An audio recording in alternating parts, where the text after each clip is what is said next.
First డాబా పైన వేశాను, ఆ తర్వాత తీసేసి అప్పట్లో చెమ్మొచ్చిందని చెప్పని తీసేశాను కదా.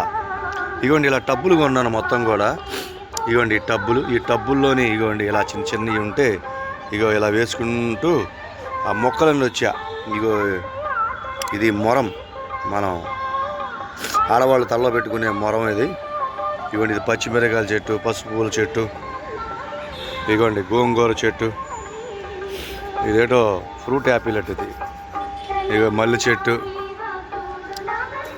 ఇగోండి గులాబీ చెట్టు, ఇగోండి మందారం చెట్టు. ఇవన్నీ కూడా చూడక ఇగో ఇక్కడ పచ్చిమిరకాయలు చూడండి వచ్చినాయి, పచ్చిమిరపకాయలు. ఇగోండి ఆ పాటలన్నీ కూడా ఇగోండి పైన మాకు సుబ్రహ్మణ్య స్వామి గుడి ఉందండి, కొండ మీద ఉంది. ఇగో కొండ మీద అగో కనబడుతుంది కదా, అదే సుబ్రహ్మణ్య స్వామి గుడి. అక్కడి నుంచి డైలీ పాటలు వస్తూ ఉంటాయి మాకు, అది శబ్దం. ఇగోండి ఇది చిలకాకు కూర అంట, చిలకాకు కూర ఇలాగా.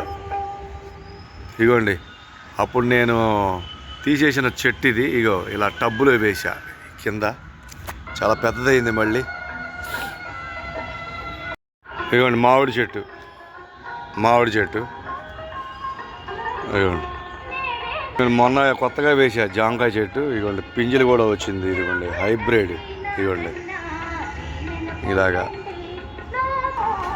ఇదిగోండి ఇదొక రకమైన చెట్టు, అందమైన గులాబీలు. ఇక ఈ మట్టి అంతా అప్పుడు నేను డాబాలో నేను చుట్టూరు వేశాను కదా, అవన్నీ మట్టి పోకూడదని ఇటువంటి సంచుల్లో వెతుకున్నాను. ఇవే టబ్బులు తీసుకొచ్చి ఈ టబ్బుల్లోనే మళ్ళీ మట్టి అంతా వేసుకుంటున్నాను అన్నమాట.